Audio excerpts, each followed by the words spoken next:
No, I didn't like no dog when I was a young man. I didn't like them until I got old. Bandit's owner, Layman Red, lives with his daughter, Lily Mae. Together, they run these two boarding houses in Stamford, Connecticut. Red changed his mind about dogs a few years ago after a nasty run-in with a tenant's angry husband. He broke that door down. He went upstairs and broke the next door down. His wife was in the bed with another man. I run over him, and he in the room there, held her down, almost killed her. Look here, buddy, this is my house. And I run out there and got my gun, come up there and bust him up.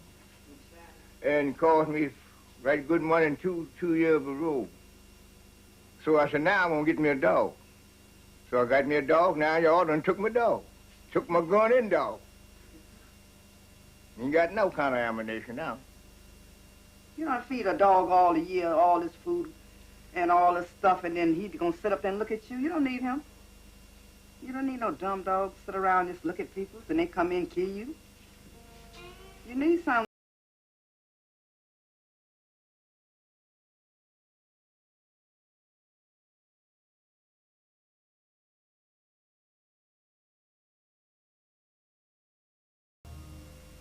47-year-old Effie Powell has been flat on her back since Sunday with 40 stitches in her right leg. She says that day she made the mistake of getting too close to a neighbor's Staffordshire Terrier, a dog related to the infamous Pit Bull. I was trying to get up. I couldn't get up. I was trying to pull my leg, and I could just feel his teeth going into my flesh. Bandit didn't even move off the porch when she come in. But when she come back with that broom and brought it back, I said, boy, that's when he jumped up the porch and jumped on her ass. Because she was disturbing the peace. Bandit wasn't doing his job. Bandit was just a naturally aggressive dog that wanted to get in on a fight. Bandit's a good dog. Bandit's a baby. Yeah, he's been in his family. He's like a baby. He went all down the street, went all up the street and asked everybody. Everybody told him that's a good dog. White in color. So that's a good dog. The authorities kept Bandit behind bars until Red built a $3,000 fence. But by then, Bandit had been hardened by prison life. House training was a nicety he no longer observed. Red lost his temper, and regrettably, so did Bandit. When Stamford police got a call about a vicious dog attack on Henry Street yesterday, they already knew who the culprit was. 5-year-old Bandit, a Staffordshire Terrier with ties to the Pit Bull family, mangled a neighbor's leg just 3 months ago. Yesterday, Bandit bit its 75-year-old owner, who tried to discipline the dog by giving him a few good whacks. Bandit's owner, Layman Red, refused to talk about yesterday's incident, but his son says... Nobody likes to get bit, but, hey, it happened. How do you feel now that they want to put this dog to sleep? He should be asleep. He should be asleep if he bit his own master, right? A whole lot of dogs done slapped on people, and I was the cause of it. That's the reason I fight hard, keep him from killing, because I was the cause of it. He had to kill that dog. I've been the cause, because I was whooping it. The dog bit him. He still wants the dog. Whose business is that? Vicky Hearn, a founder of the American Pit Bull Terrier Defense Association and Literary Society, came to Bandit's defense after his case hit the papers. Pit Bull dog was bred genetically for one purpose and one purpose alone: to fight and kill anything that it attacks. One of the entrancing things that people say about pit bulls is that they are subject to something called the Jekyll-Hyde syndrome. The term Jekyll-Hyde comes from, of course, fantasy fiction. What you have is a flip-flop horror story. On the one hand, you have a stuffed animal, and on the other hand, you have a monster. And this has all sorts of parallels in the stories we tell about people. For example, the gentle, devoted, faithful black servant, as opposed to the marauding, raping nigger carrying the knives with all the scars on him and all of that sort of thing. Or the woman is bitch and woman is goddess notion. It's just something people do instead of thinking. If you hear about a court case in which a dog is supposedly vicious, especially if the owner is defending the dog, I proceed on the assumption that not only is the dog not vicious, because viciousness is a fairy tale, but that this is probably an unusually good dog. After visiting Bandit on death row, Vicky volunteered to retrain him. But Connecticut just wasn't interested in poetic justice. When officials denied 2 appeals, Red sued them. At the last minute, the judge issued a 90-day stay of execution so Bandit could go off to rehab with Vicky.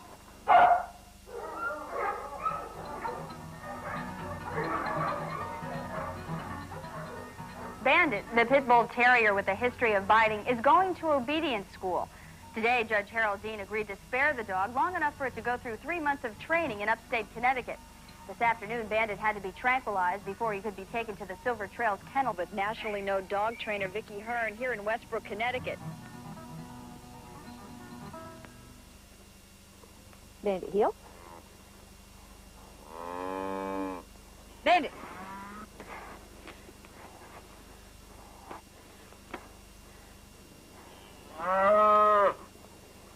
Bandit, out! Out!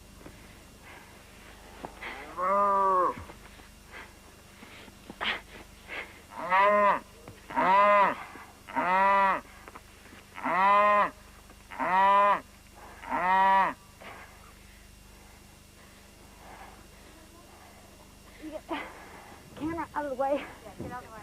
Get out of the way. Bandit! The same determination that kept him not only going for the cows, but not getting distracted, not biting me, not biting you guys, not even biting the stick, is going to be turned around and become part of his resolution to work as a companion dog, to do his job as a dog. There's a long tradition of the dog who bites everybody, who turns out to be an unusually good dog. These included the first Lassie dog, the dog Duke, who did such a tremendous job in Swiss Family Robinson and The Ugly Duckling. He was a Great Dane, and of course Rin Tin Tin. And dog stories from Dickens on, a lot of Dickens' people stories are dog stories, of course, are about what the illusion of viciousness is obscuring, which is something that Dickens called fancy, Coleridge called imagination, some people call it heart, philosophers, real philosophers, call it thought. Bandit! Ow! Now, you see, he shouldn't have done this at all. He did it because his camera. Ready? Bandit, come. Come. Bandit, come. Good boy, come.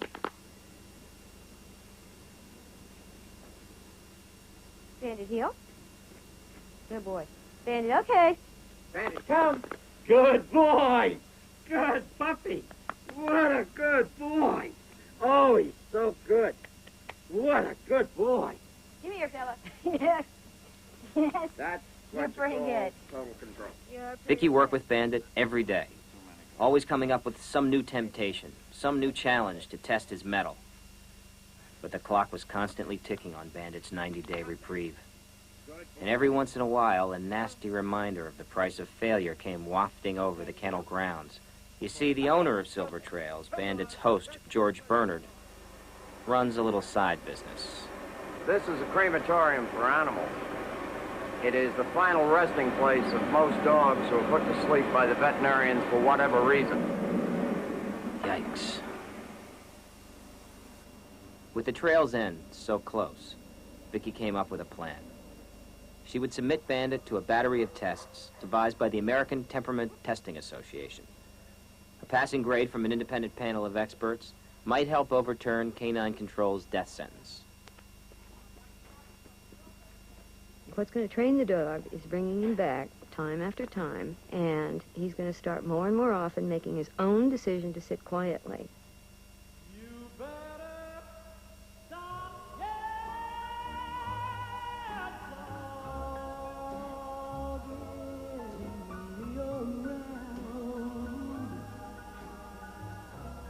Bandit heel.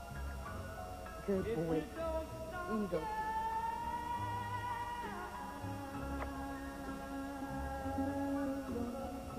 Bandit down.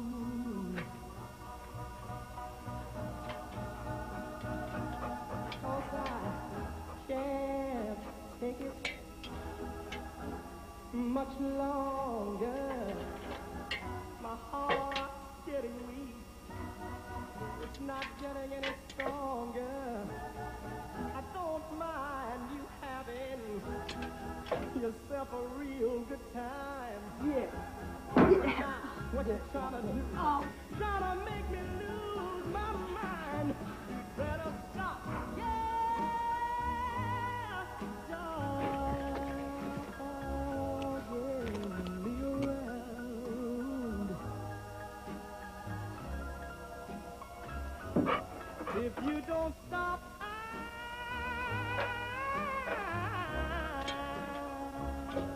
Brave boy. Brave boy. Brave boy. Yes. Yes. Yes. Yes. Yes. I don't want to do it, but Bravo. Yes. put you down. Well, I initiated the disposal order on the dog. The reason we put the disposal order on the dog was I had no alternative. He come in and told my daddy let him pull the dog teeth. The canine teeth. Daddy said, hell no. I said, well, he just will to be sitting up in the house because he can't protect himself. Yeah, I want to pull the damn dog teeth. I offered him another dog from the dog pound. I was gonna, fully train the dog. No money, just to, give him another dog back. Red told him he didn't want now another damn dog. But that guy is the one who made us put this fence up. It's a shame. He made me build a dog house, put up a fence in the front, in the back, and a fence in the front. Then he took my dog after I'd done everything he told me to do. I did warn him that the dog would turn on him someday, whether provoked or unprovoked, and it was roughly, I guess, about 3 weeks later when the dog did, jump up and bite him on the arm. And what happened when he bit me out? I sat on the porch, me and him all the time. I went upstairs. He done made water up there on the floor. Well, I quickly get mad. I took it pretty easy, and I was sitting on the porch. Then be darned, he didn't make water sitting on the porch. I got mad. I jumped over there and got me a stick. And I beat him. I beat him for 4 or 5 minutes. He notified me. Said, "Row, row." I just bust him over. And he grabbed my hand and he knocked me down there on that porch. And he grabbed that arm. He was shaking it. Put about 6 stitches in it.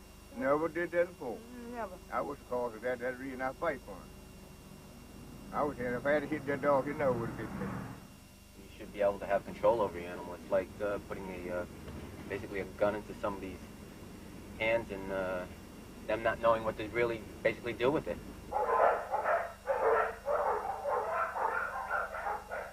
The pit bull controversy is only the latest in a series of hysterias about dogs.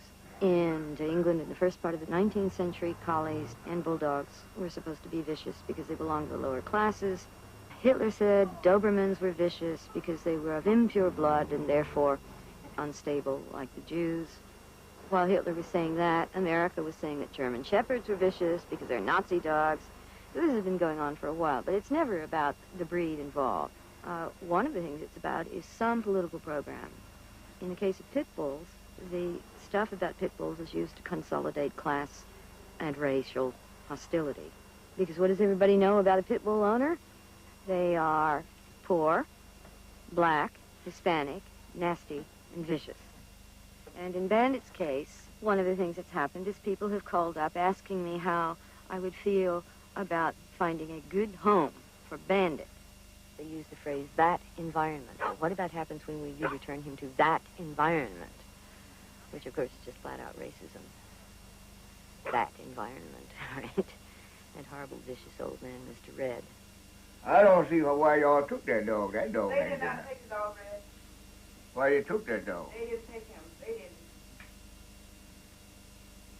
And you know, this is a bad neighborhood for kids, you know, on this mess and everything, and they break in your house and take your stuff. And when that dog was here, you wasn't worried about breaking in. I could work in peace. I could go anywhere in peace I wanted to. And that dog in the house, I wouldn't worry about Daddy. And if they come to that door and knock and Daddy go to that door, and if they wasn't right, he'll jump right on them. Because he could tell when you ain't right, he could tell when you're wrong. Bandit was like that. And that's how come he loved him so good. Dog is just like people. If you abuse a kid, they become to hate you. If you abuse a dog, they become to hate you. Any kind of animal. They just like kids. Dogs are just like kids. They got feelings just like people. Bandit. Bandit, okay.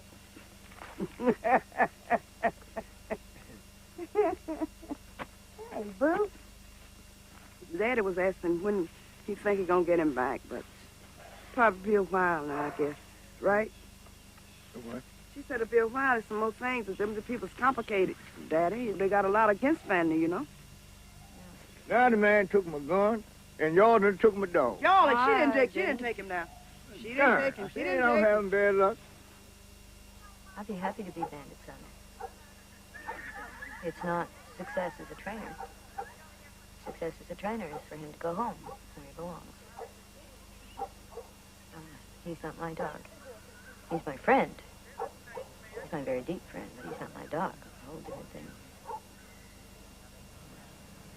It was day number 89 of Bandit's 90-day grace. Time to face the American Temperament Testing Association's canine behavior judges. The other dogs seemed confident, but Bandit was nervous. Tomorrow we go back to court. Tomorrow we find out whether or not he's savage and should be put down or gets to live. Okay. I have warned the two strangers, the friendly stranger and neutral stranger, about that your dog has bitten, and we'll go from there, okay? Good, fine. Good luck. Are you ready? Sure. How'd you do? Good morning. How are you? Fine. I got 3. I got a 4. Okay, he did not, he almost ignored the stranger. Friendly stranger. Hello. Good dog. 7. 7. I got an 8. Okay, that's good. Didn't clatter. 3. 6. I got a 6 on that one. 7. 8. I gave her Gun test. 6. 6. I gave him an 8. I thought he did real well. Oh, he just stood his ground. Well, he didn't really do anything about it. He Yeah. didn't look to see where the noise. I thought he turned around slightly. Well, that's why I got a 6. It was not, it didn't ignore it. Okay, umbrella test. 7. 8. I did an That was 8. nice.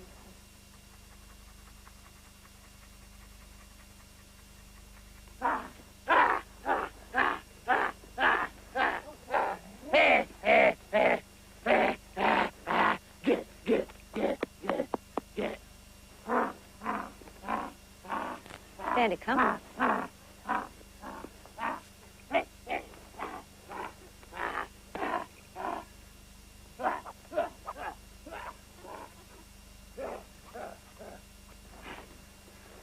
Excellent. Perfect. I gave him 8. 10. Very nice. It was beautifully done. Yeah, that was good. Okay, 10. so the dog did pass. You made it. No problem. Wonderful. Okay, a little bit weak on the neutral stranger. He almost ignored him, but he did look as he was going away. He did very good on the threat. That was excellently done. And he did keep an eye on the decoy all the time, all the way through. There was no problem with that. All right, there's no problem with the dog as it is right now. Bow wow wow, yippee yo, yippee yay, bow wow, yippee yo, yippee yay.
On the line.